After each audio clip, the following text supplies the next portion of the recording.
The winter wind howled like a dying animal across the Montana plains, as Warren Thornton urged his horse forward through the blinding snow, his eyes squinting against the frozen needles that pelted his face. He had been riding for 3 hours trying to reach Weaverville before the storm swallowed the world whole, but now he could barely see 10 feet ahead, and his gelding was showing signs of exhaustion. Then, through the white chaos, he spotted something that made his heart skip. A covered wagon tilted at an odd angle near a frozen creek bed, its canvas flapping violently in the wind. Warren dismounted quickly, his boots sinking deep into the snow as he trudged toward the wagon. The horses that should have been hitched to it were gone, probably spooked and run off. He called out, but the wind stole his voice. When he reached the back of the wagon, he pulled aside the canvas and found her. She was huddled under 2 thin blankets, her lips tinged blue, her whole body shaking with cold. Her dark hair was plastered against her pale face, and her green eyes widened with a mixture of fear and hope when she saw him. "Can you move?" Warren asked, his voice rough from the cold. She nodded weakly. "My horses ran off this morning. I tried to follow on foot, but I could not find them. The cold, it is too much."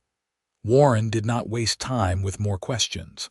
He pulled off his thick coat and wrapped it around her shoulders, then helped her climb down from the wagon. She stumbled and he caught her, feeling how light and frail she was in his arms.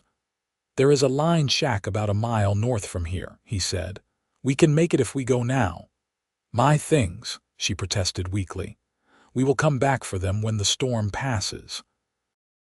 Right now, we need to get you warm or you will die out here." She did not argue further. Warren lifted her onto his horse first, then mounted behind her, wrapping one arm around her waist to keep her steady. The woman leaned back against him, and he could feel her violent shivers through his shirt. He urged his gelding forward, leaning down close to the horse's neck to shield the woman as much as possible from the cutting wind. The ride to the line shack felt like an eternity. Warren's hands went numb on the reins, and his teeth chattered so hard he thought they might crack. The woman in his arms had stopped shivering, which worried him more than the trembling had. He knew that meant her body was giving up the fight against the cold.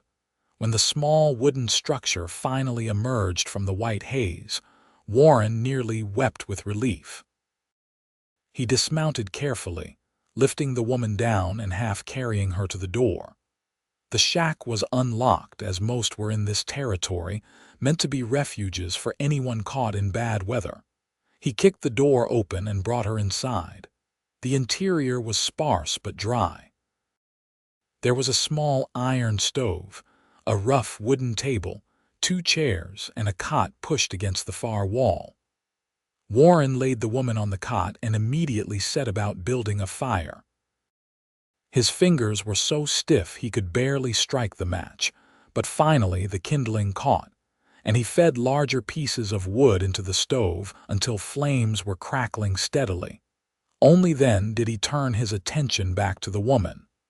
Her eyes were closed, her breathing shallow. Warren knelt beside the cot and began rubbing her hands between his, trying to restore circulation. Her fingers were like ice. "Stay with me," he said firmly. "You are going to be all right, but you need to stay awake." Her eyelids fluttered open. "So cold," she whispered. "I know. The fire will warm the shack soon." "What is your name?" "Grace. Grace Gibson." Her voice was barely audible. "I am Warren Thornton. You are safe now, Grace. Just keep your eyes open and talk to me." He continued working on her hands, then moved to her feet, unlacing her frozen boots and pulling them off along with her damp stockings. Her feet were dangerously cold, the skin almost white. He wrapped them in the dry blanket from the cot and moved back to her hands. "Where were you headed?" he asked, trying to keep her conscious. "Weaverville. My husband's brother lived there." She paused, her breath hitching. "I do not know if he is still there. I have not seen him in 3 years." Your husband, Warren asked gently, dead. 6 months now, fever took him. Her voice cracked and tears leaked from the corners of her eyes. I had nothing left in Wyoming. The bank took our land. I thought maybe John's brother would help me start over. Warren felt a surge of anger at the unfairness of it all. This woman had lost everything, and now nearly her life too. Weaverville is about 15 miles from here. When this storm clears, I will take you there. Why are you helping me? Grace asked, her green eyes searching his face. You do not know me. Because you need help, and I was raised to never turn my back on someone in trouble. The fire was doing its work now. The small shack was warming and color was slowly returning to Grace's cheeks. Warren retrieved his canteen and helped her take small sips of water. She winced as the liquid went down. My throat hurts, she said. That is the cold. It will pass. He sat back on his heels, studying her face properly for the first time. She was beautiful in a delicate way, with high cheekbones and a small, determined chin. But her eyes held a deep sadness that tugged at something in his chest. Thank you, Grace said softly. You saved my life. Do not thank me yet. We still need to wait out this storm. Warren stood and went to check on his horse. The gelding was tied just outside the door, and Warren brought him inside the shack. It was crowded, but the animal needed shelter too. The horse shook the snow from its coat and stood quietly in the corner, content to be out of the wind. Night was falling rapidly, the light filtering through the single window fading to gray and then black. Warren lit a small oil lamp he found on the table, casting the shack in a warm, flickering glow. He pulled one of the chairs close to the cot and sat down. You should rest, he told Grace. I will keep the fire going. What about you? You must be exhausted too. I am used to long rides and rough weather. Do not worry about me. Grace closed her eyes, but Warren could see she was not sleeping. Her face was tense, her mouth pressed into a thin line. After a few minutes, she spoke again. I lied before, about John's brother. Warren leaned forward, elbows on his knees. What do you mean? I do not know if he is still in Weaverville. I wrote him months ago but never received a reply. The truth is, I have nowhere else to go. No family, no friends. I sold everything I had just to afford the wagon and horses, and now those are gone too. Her voice broke, and she turned her face away from him. When you asked me what I had, I realized the answer is nothing. I have absolutely nothing. The words hung in the air between them. Warren felt his throat tighten. He had been alone most of his adult life, drifting from ranch to ranch, taking work where he could find it. He had no family either, at least none that claimed him anymore. But he had always had his skills, his strength, his ability to survive. This woman had been stripped of everything. He reached out and gently turned her face back toward him. Tears were streaming down her cheeks, and the sight of them hit him harder than any physical blow ever had.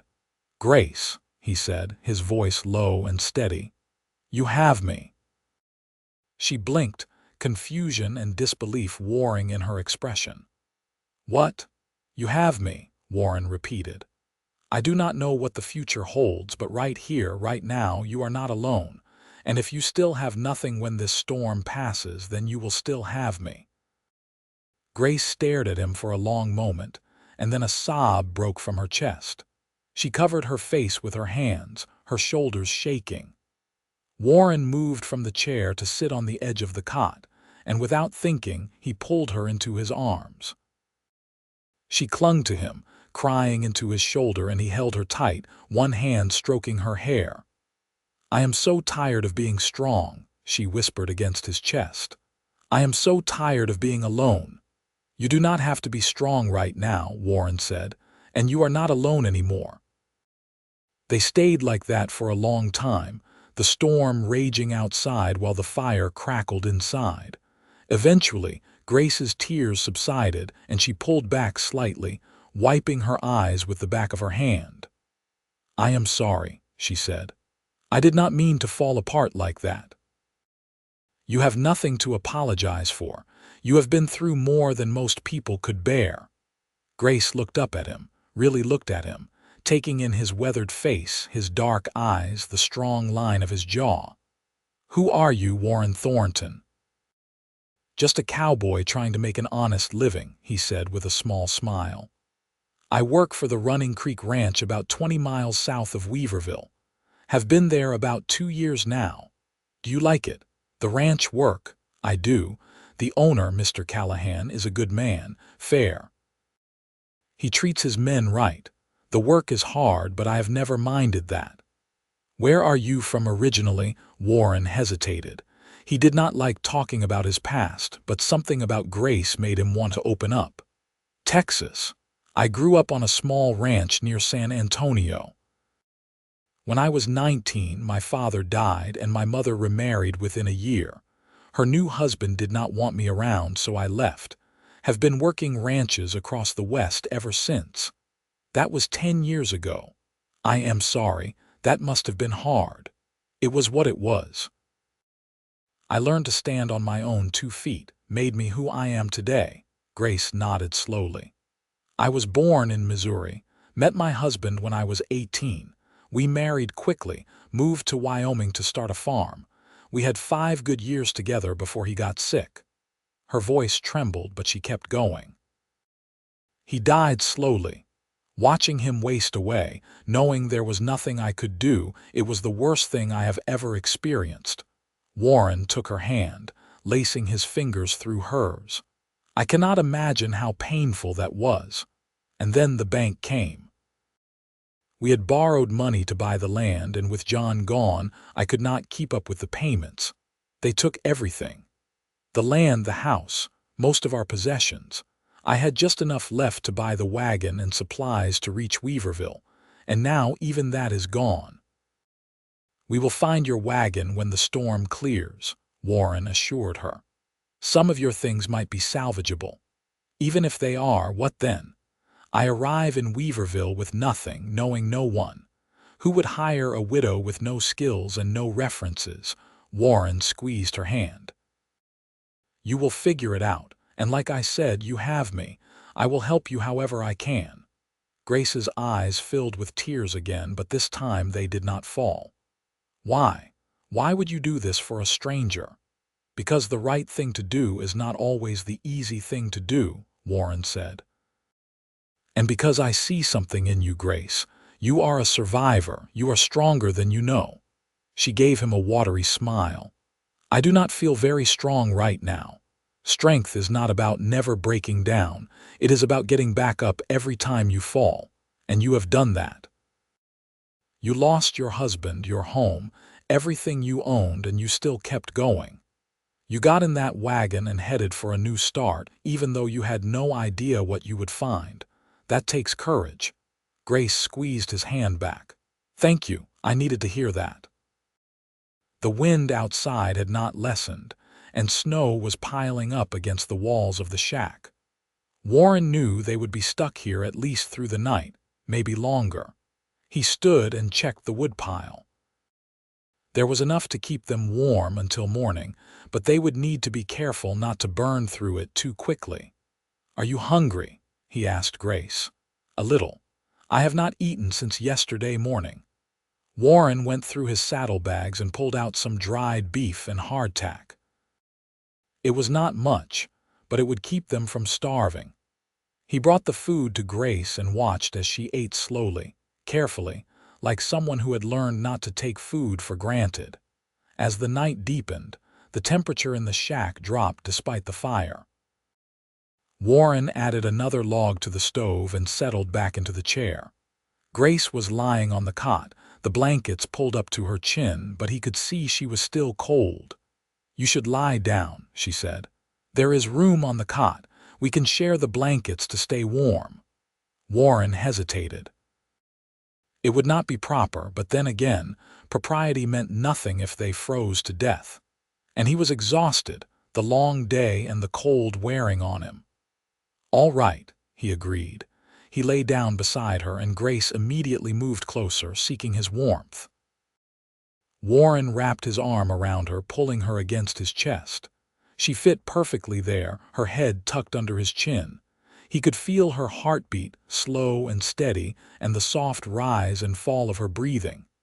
"This is nice," Grace murmured. "I have not felt safe in a long time."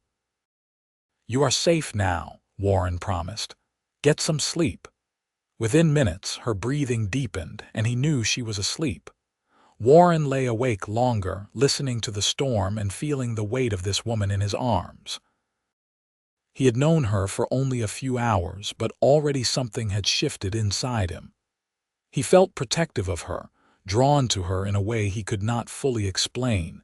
He thought about what he had said to her, about her having him. At the time, it had seemed like the right thing to say, words of comfort for someone who had lost everything. But as he lay there in the darkness, holding her close, Warren realized he had meant it. He wanted to be there for her. He wanted to help her rebuild her life. And maybe, just maybe, he wanted something more than that. Warren did not let himself think too far ahead.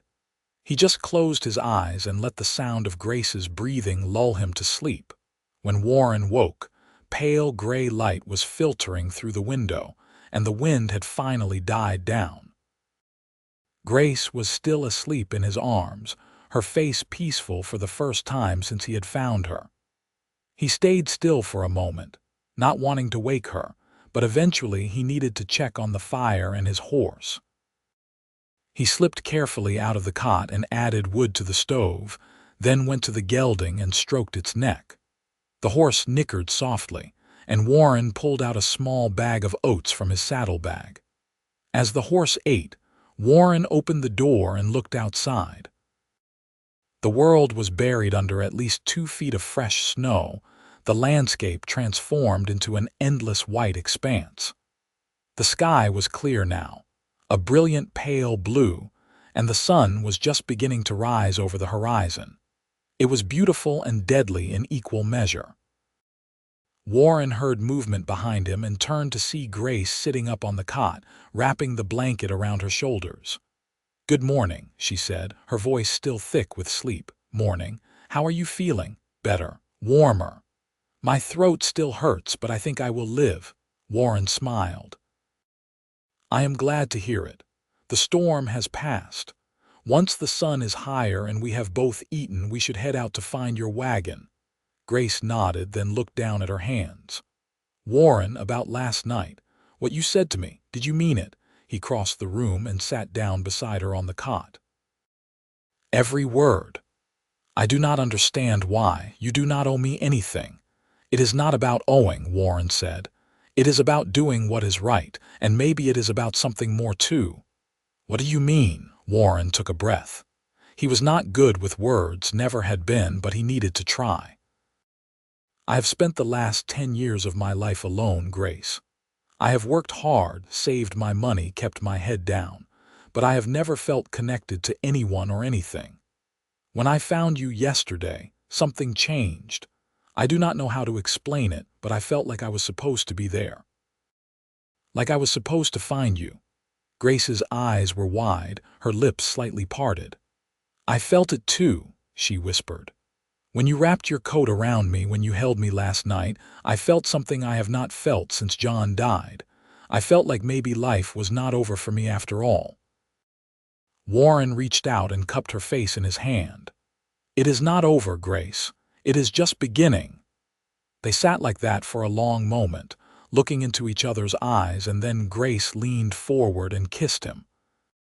It was soft and tentative, a question more than a declaration, and Warren answered it by kissing her back. His hand slid into her hair and hers came up to rest on his chest, and for that brief, perfect moment, nothing else existed.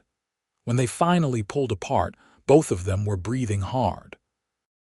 Grace's cheeks were flushed and her eyes were bright. "I am sorry," she said quickly.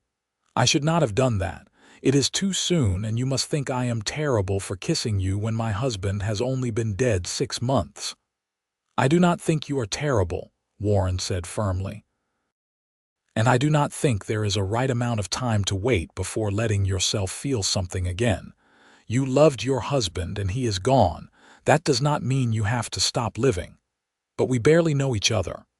Then we will get to know each other. We have time." Grace smiled, and it transformed her face. For the first time since he had found her, she looked genuinely happy. "All right, we have time." They ate a small breakfast of the remaining hardtack and some melted snow for water, then prepared to leave the shack. Warren helped Grace bundle up in her still damp coat and his extra shirt. Then they mounted his horse and headed back toward where he had found her wagon. The journey was slow going through the deep snow, but the gelding was strong and sure-footed. After about 40 minutes, they spotted the wagon. It was half buried in a snowdrift, but it was intact. Warren dismounted and helped Grace down. Then they began digging out the back. Most of Grace's belongings were still there, though some had been damaged by the cold and moisture. Warren pulled out a large trunk, a carpet bag, a bundle of clothes, and a small wooden box. Grace opened the box with trembling hands and pulled out a daguerreotype in a silver frame. "This is John," she said, showing Warren the image of a serious-looking young man with kind eyes. "He was a good man. He deserved better than what life gave him." "I am sure he was," Warren said gently. "And I am sure he would want you to be happy, Grace. He would want you to keep living." Grace nodded and carefully placed the daguerreotype back in the box. They continued pulling items from the wagon, and Warren was relieved to see that most of Grace's clothes and a few keepsakes had survived.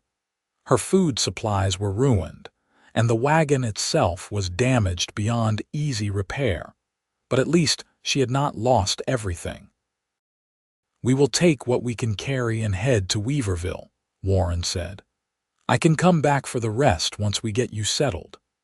They loaded the horse as best they could, with the trunk strapped behind the saddle and the carpet bag and bundles tied on either side. It was heavy, but the gelding was strong enough to manage. Warren helped Grace mount, then climbed up behind her. The ride to Weaverville took the rest of the day. The snow made travel difficult, and they had to stop frequently to rest the horse. But as the sun began to set, the town finally came into view, a small cluster of wooden buildings nestled in a valley. Weaverville was not much to look at, but it had everything a frontier town needed: a general store, a blacksmith, a saloon, a church, and a small hotel. Warren guided the horse toward the hotel, a two-story structure with a faded sign that read Weaverville Inn. He helped Grace dismount and carried her trunk inside. The lobby was small and dimly lit, with a narrow staircase leading to the second floor. An older woman stood behind the desk, her gray hair pulled back in a severe bun. "We need a room," Warren said. "Just for the lady. I will find somewhere else to stay." The woman looked between them, her expression skeptical. "That will be 50 cents a night." Warren pulled out the coins and placed them on the desk. "She will need the room for at least a week while she gets settled." The woman took the money and handed him a key. "Room 4, top of the stairs on the right. No men allowed after 8 o'clock." "Understood." Warren picked up the trunk and led Grace upstairs. The room was small and sparse, but it was clean and had a real bed with a quilt. He set the trunk down and turned to Grace. "Will you be all right here for tonight?" Grace nodded, though she looked uncertain.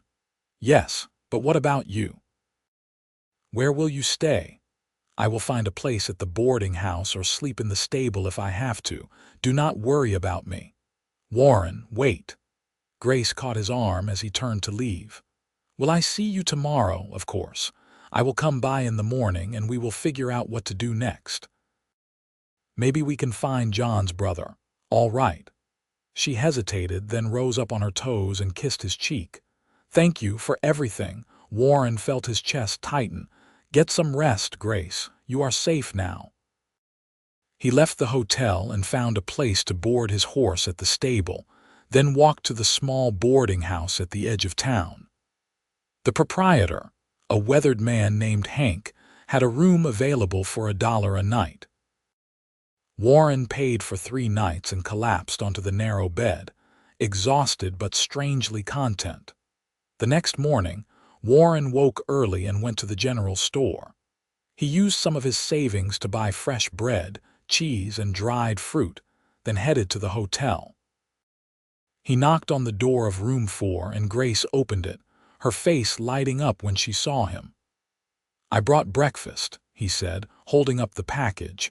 They sat together on the edge of the bed and ate, talking quietly about their plans. Warren suggested they ask around town about John's brother, and Grace agreed. After they finished eating, they walked together to the church. The minister, Reverend Blackwell, was a kind-faced man in his 50s. He listened to Grace's story and nodded sympathetically. "I remember the Gibson family," he said. "Thomas Gibson, that was John's brother. He lived here for a few years, worked at the sawmill, but he left about a year ago. Moved to California, I believe, looking for gold." Grace's face fell. "So he is not here anymore?" "I am afraid not, my dear. But you are welcome in Weaverville. We take care of our own here, and anyone in need of help is one of our own." "Thank you, Reverend," Grace said quietly. They left the church, and Grace looked defeated. Warren took her hand and squeezed it. "We will figure this out. You are not alone." Over the next few days, Warren and Grace fell into a rhythm. He would come to the hotel each morning with food, and they would spend the day exploring the town, getting to know the people and looking for opportunities. Grace inquired at the general store about work, but the owner did not need help. The hotel was not hiring either. Warren could see Grace's spirits sinking with each rejection, and it tore at him. On the 4th day, he made a decision. "Come back to Running Creek Ranch with me," he said as they sat on a bench outside the general store. Grace looked at him in surprise. "What?" "The ranch owner, Mr. Callahan. He is a good man. I think he might let you stay in the bunkhouse or maybe find work for you in the main house. His wife could probably use help with cooking and cleaning." "Warren, I cannot just impose on your employer like that. You are not imposing. I am asking for a favor, and Mr. Callahan is the type of man who helps people when he can. It is worth trying." Grace bit her lip, considering, what if he says no? Then we will figure out something else, but at least give me the chance to ask. Finally, she nodded. "All right, we can try." The next morning, Warren and Grace loaded up his horse and rode south toward the Running Creek Ranch. The journey took most of the day, and by the time they arrived, the sun was setting behind the mountains, casting long shadows across the snow-covered fields. The ranch was a sprawling property with a large main house, several barns, a bunkhouse, and multiple corrals. Warren rode up to the main house and helped Grace dismount, then knocked on the door. A woman in her 40s answered, her red hair streaked with gray, her face kind but curious. "Warren, you are back. We were starting to worry when you did not return after the storm." "I am sorry, Mrs. Callahan. I got delayed. Is your husband available? I need to speak with him." "Of course. Come in, both of you." They entered the warm house, and Mrs.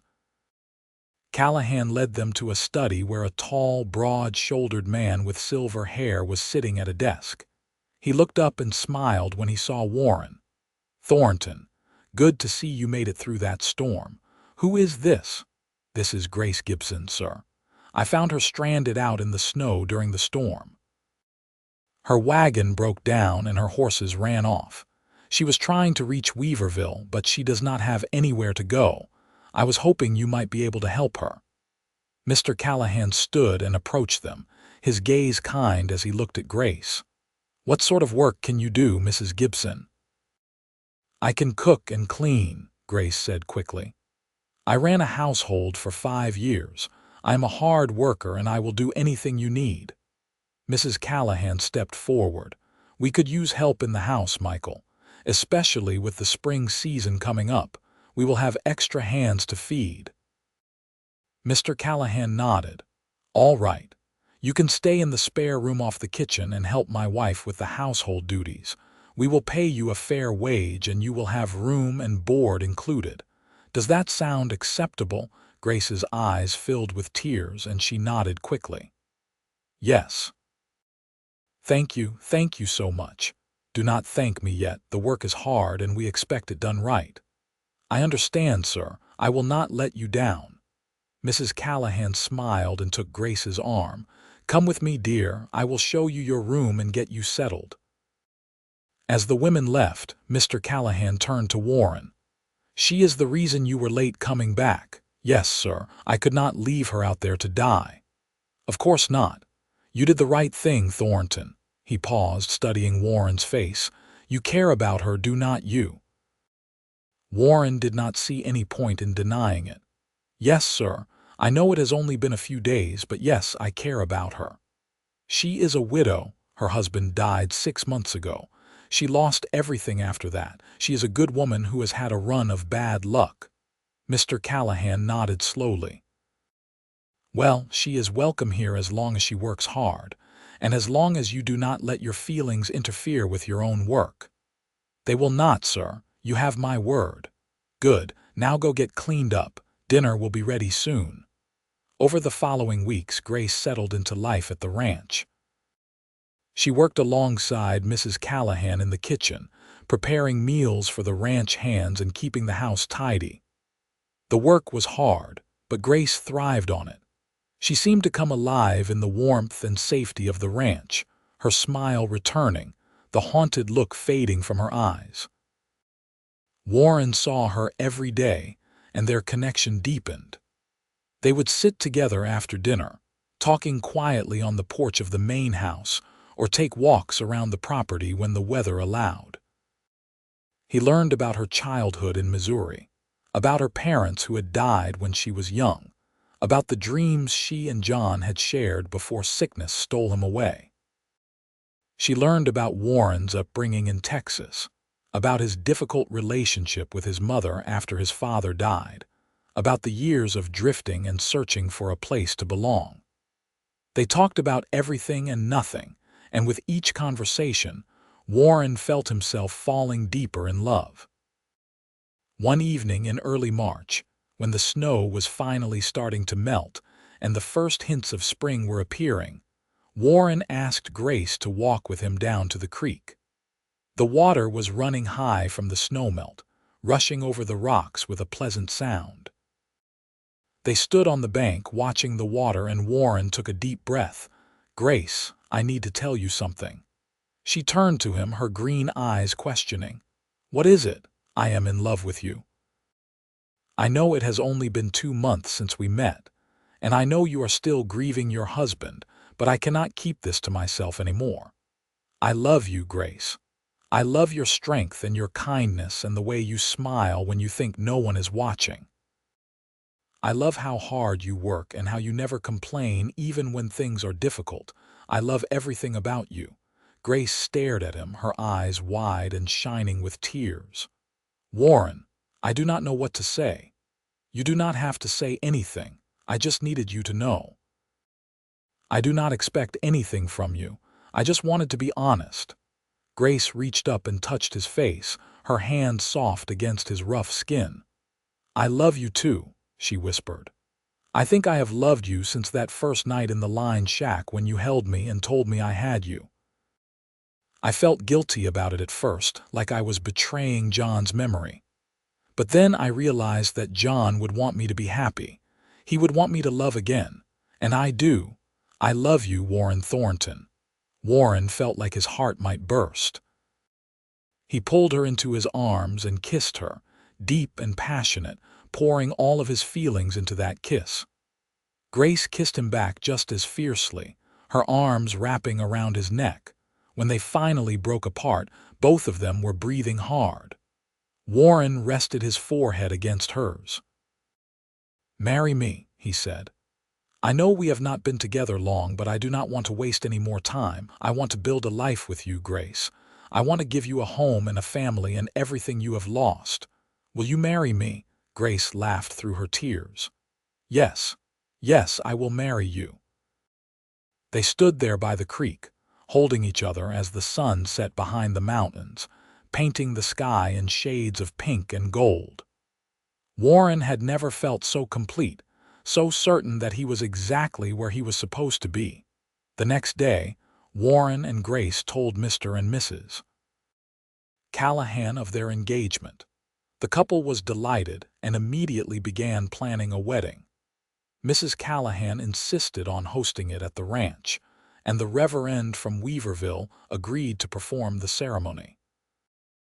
The wedding took place in late April, when the wildflowers were blooming across the Montana plains, and the air was warm and sweet. Grace wore a simple but beautiful white dress that Mrs. Callahan had helped her sew, and Warren wore his best suit. The ranch hands all attended, along with several families from Weaverville. As Warren stood at the makeshift altar in front of the main house and watched Grace walk toward him, he felt a lump form in his throat. She was so beautiful, her dark hair adorned with wildflowers, her green eyes shining with love. When she reached him, he took her hands in his, and the Reverend began the ceremony. "Dearly beloved, we are gathered here today to join this man and this woman in holy matrimony." The words washed over Warren, but he was focused entirely on Grace. She was smiling up at him, tears of happiness streaming down her face, and he knew he would remember this moment for the rest of his life. "Do you, Warren Thornton, take this woman to be your lawfully wedded wife, to have and to hold from this day forward for better or for worse, for richer or for poorer, in sickness and in health, until death do you part?" "I do," Warren said, his voice strong and clear. "And do you, Grace Gibson, take this man to be your lawfully wedded husband, to have and to hold from this day forward for better or for worse, for richer or for poorer, in sickness and in health, until death do you part?" "I do," Grace said, her voice trembling with emotion. "Then by the power vested in me, I now pronounce you husband and wife. You may kiss your bride." Warren did not need to be told twice. He pulled Grace into his arms and kissed her deeply, and the assembled guests erupted in cheers and applause. When they finally broke apart, both of them were grinning like fools. Mr. Callahan had given them the day off and arranged for them to use a small cabin on the edge of the property for their wedding night. As the sun set and the celebration wound down, Warren and Grace walked hand in hand to the cabin, eager to begin their new life together. Inside the cabin, a fire was already burning in the hearth, casting the room in a warm glow. There was a table set with food and wine, and the bed was made up with fresh linens. Grace looked around and smiled. "This is perfect," she said. Warren pulled her close, his hands resting on her waist. "You are perfect." They made love that night, slow and tender, learning each other's bodies and hearts. Warren had been with women before, but it had never been like this. With Grace, it was more than just physical. It was a melding of souls, a promise of forever. Afterward, they lay tangled together under the blankets, Grace's head resting on Warren's chest. "I never thought I would be this happy again," Grace murmured. "After John died, I thought my life was over. But then you found me." "We found each other," Warren corrected. "And I am going to spend the rest of my life making sure you stay happy." "I do not doubt it," Grace said with a smile. They spent the next few months settling into married life. Mr. Callahan gave them a small house on the property, a cozy two-room structure that had been used for storage but was now cleaned out and made livable. Grace threw herself into making it a home, sewing curtains, planting a garden, and cooking meals that filled the house with delicious smells. Warren continued working at the ranch, but now he had something to come home to every night. He would walk through the door and Grace would be there, waiting with a smile and a kiss. They would eat dinner together, talk about their days, and fall asleep in each other's arms. In the fall, Grace discovered she was pregnant. She told Warren one evening as they sat on the porch watching the sunset. He was so overcome with emotion that he could not speak for a moment. Then he pulled her into his arms and held her tight. "We are going to have a baby," he finally managed to say. "We are," Grace said, laughing and crying at the same time. "Are you happy?" "Happy does not even begin to cover it. I am terrified and thrilled and so grateful I could burst." Grace's pregnancy progressed smoothly, and the whole ranch seemed to rally around them. Mrs. Callahan gave Grace advice and hand-me-down baby clothes. The ranch hands started making toys and furniture for the baby. And Warren found himself working harder than ever, driven by the need to provide for his growing family. In the spring of 1885, Grace went into labor. It was long and difficult, and Warren paced outside the bedroom for hours, listening to her cries and feeling utterly helpless. Finally, just as the sun was rising, he heard the sound he had been waiting for, a baby's cry. Mrs. Callahan opened the door, her face tired but smiling. "You have a son, Warren, a healthy baby boy." Warren rushed into the room and found Grace lying in bed, exhausted but glowing with happiness. In her arms was a tiny red-faced baby wrapped in a blanket. Warren sat down carefully on the edge of the bed and looked down at his son. "He is perfect," Warren whispered. "He is ours," Grace said. "What should we name him?" Warren thought for a moment. "How about Samuel? It was my father's name." Grace smiled. "Samuel Thornton. I love it." Warren reached out and gently touched his son's tiny hand. The baby's fingers wrapped around his, and Warren felt his heart swell with a love so powerful it almost hurt. This was his family, his wife and his son, everything he had ever wanted and more. The years that followed were full and busy. Samuel grew into a curious, energetic boy who loved following his father around the ranch. Warren taught him to ride a horse, to rope cattle, and to be kind and fair in all his dealings. Grace was a devoted mother, patient and loving, always ready with a hug or a word of encouragement. When Samuel was 3, Grace gave birth to a daughter they named Emma. She had her mother's green eyes and her father's dark hair, and she had both of them wrapped around her little finger from the moment she was born. 2 years later, another son arrived, whom they named Daniel. The little house on the ranch became cramped with 3 children, and Mr. Callahan offered to let them build a larger home on another part of the property. Warren and some of the ranch hands spent months building a proper house, complete with 3 bedrooms, a large kitchen, and a porch that wrapped around the front. When it was finished, Grace cried with happiness as she walked through the rooms. "This is more than I ever dreamed of," she told Warren. "You have given me everything."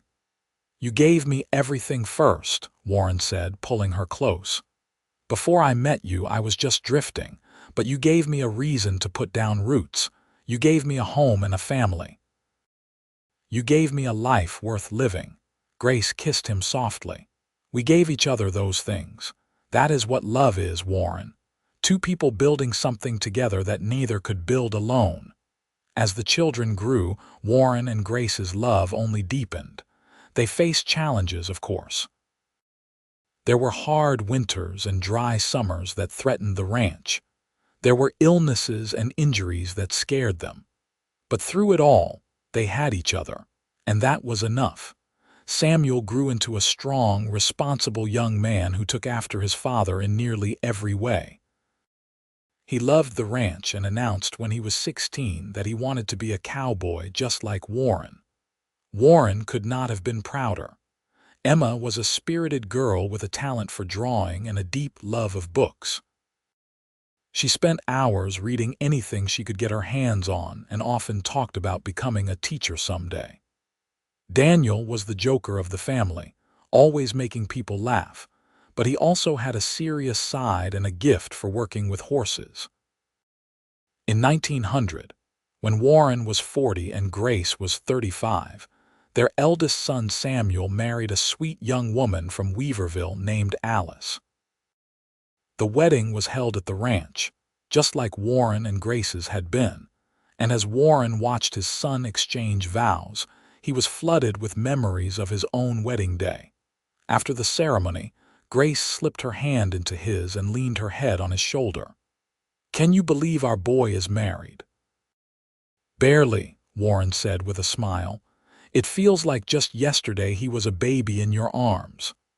"Time goes too fast," Grace said wistfully. "It does. But we have made the most of it, have we not?" "We have. No regrets, Warren, not a single one." They stood together and watched as Samuel and Alice danced, surrounded by family and friends, and Warren felt a deep sense of contentment. His life had turned out better than he ever could have imagined. Over the next decade, Warren and Grace became grandparents several times over. Samuel and Alice had 3 children, and Emma, who did indeed become a teacher, married a kind man named Robert and had 2 children of her own.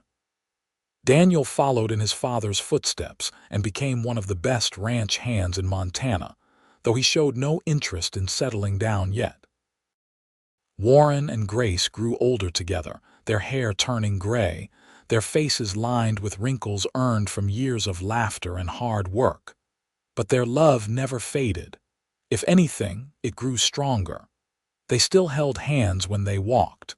They still kissed each other good morning and good night. They still talked for hours on the porch, watching the sunset over the mountains. In the spring of 1912, Mr. Callahan passed away peacefully in his sleep. His son took over the ranch, and while he was a good man, he did not have the same connection to Warren and Grace that his father had. Warren, now 52, decided it was time to retire from ranch work. He and Grace had saved carefully over the years, and they had enough to buy a small piece of land near Weaverville, where they could live out their remaining years in peace. They built a small but comfortable house on their land, with a big garden for Grace and a stable for Warren's horses. Their children and grandchildren visited often, filling the house with noise and laughter. Warren and Grace spent their days working in the garden, taking long walks, and enjoying the quiet simplicity of their life. One evening, as they sat together on the porch watching the sun set, Grace turned to Warren with a smile. "You remember the day you found me in that storm?" Warren chuckled. "How could I forget? You were half frozen, stubborn as a mule, and the most beautiful thing I had ever seen." Grace laughed. "I was not stubborn, I was practical. There is a difference." "If you say so," Warren teased. Grace's expression turned serious. "I meant what I said that night, Warren. I thought I had nothing. I thought my life was over. But then you said those words to me. 'You have me,' and everything changed." Warren took her hand and brought it to his lips. "You changed my life too, Grace. Before you, I was just existing. But loving you, building a life with you, raising our children, it has been the greatest adventure of my life." "I love you," Grace said softly. "I love you too. Always have, always will." They sat in comfortable silence as the sky turned from gold to pink to deep purple.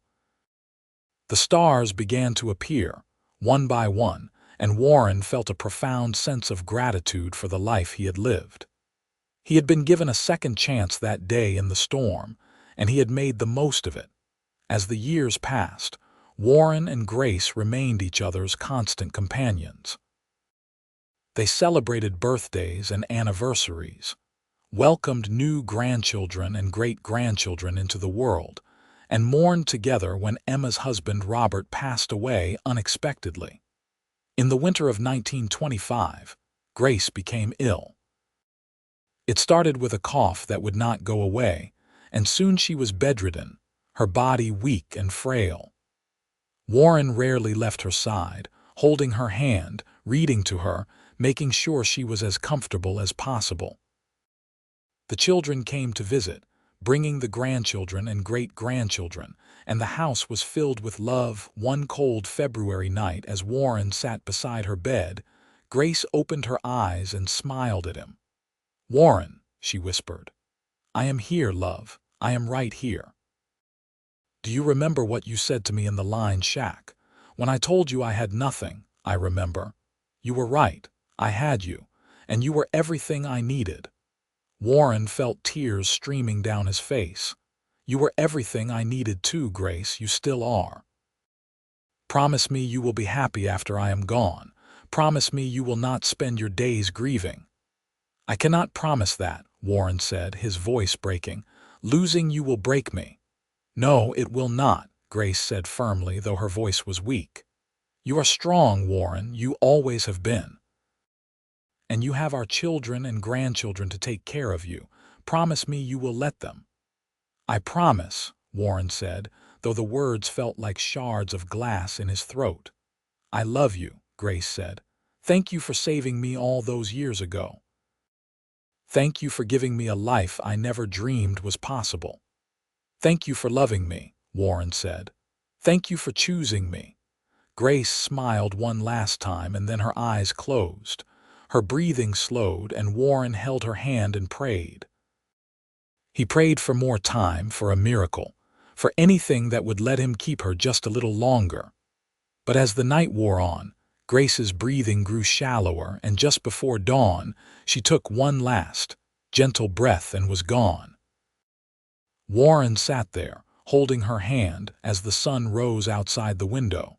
His heart felt like it had been torn in half, but even through the pain he felt grateful. Grateful for every moment they had shared, every laugh, every kiss, every quiet evening on the porch.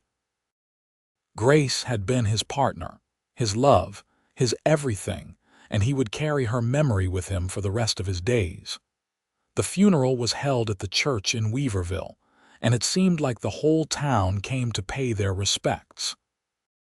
Grace had touched so many lives with her kindness and generosity, and the outpouring of love from the community was overwhelming. Warren stood beside her grave, flanked by his children and grandchildren, and said a final goodbye to the woman who had saved him just as much as he had saved her. After Grace's death, Warren moved in with Samuel and Alice. He did not want to be alone in the house he and Grace had shared, surrounded by memories that were too painful to face every day. Samuel and Alice welcomed him with open arms, and Warren spent his remaining years surrounded by family.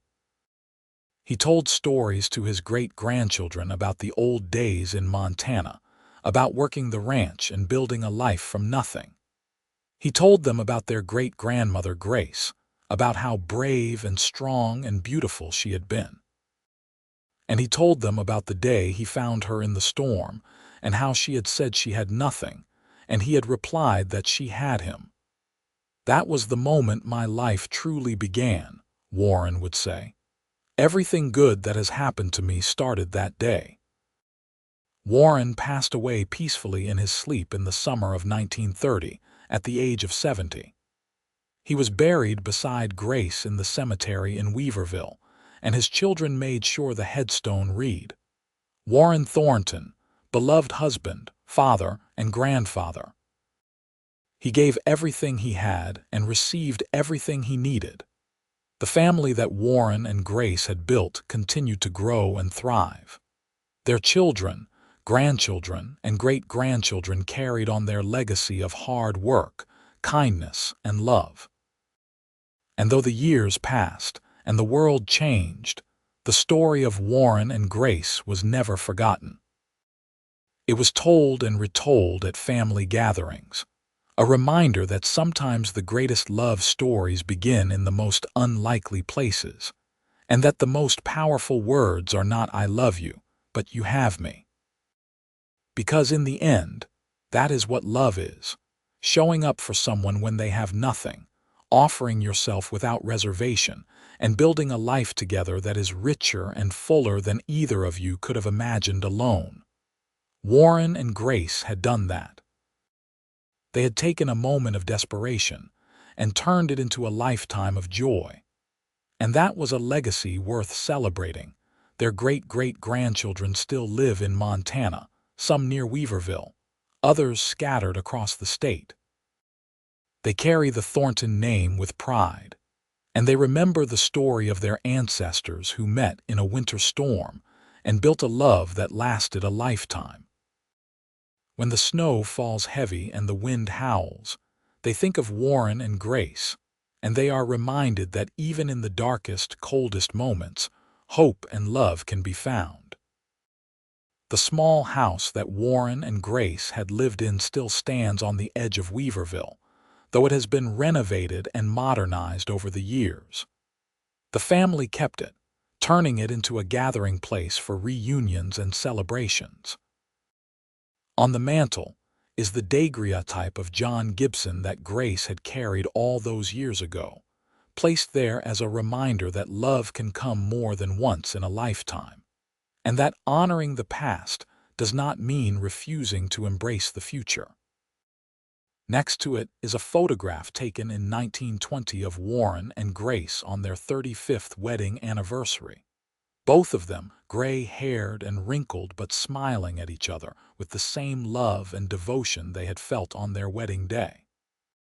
It is a photograph that captures a lifetime of partnership, of weathering storms both literal and metaphorical, of choosing each other every single day. And perhaps that is the most important part of Warren and Grace's story. They chose each other. Warren could have ridden past that wagon in the storm, could have told himself it was too dangerous to stop. Grace could have turned down his offer of help, could have let pride and grief keep her isolated. But they both chose differently. They chose connection over solitude, hope over despair, love over fear. Those choices made all the difference. They turned too lonely, hurting people into a family, a legacy, a love story that would be remembered for generations. And in a world that often feels cold and harsh, that is no small thing. It is everything. So when the winter storms come to Montana, and the snow piles high and the wind howls through the mountains, the descendants of Warren and Grace Thornton bundle up tight and remember that even in the darkest moments, when it feels like you have nothing left, love can appear. All you have to do is be brave enough to reach for it, to accept it, to choose it. Because sometimes, all you need is one person who looks at you and says, "You have me." And sometimes, that is more than enough. Sometimes, that is everything.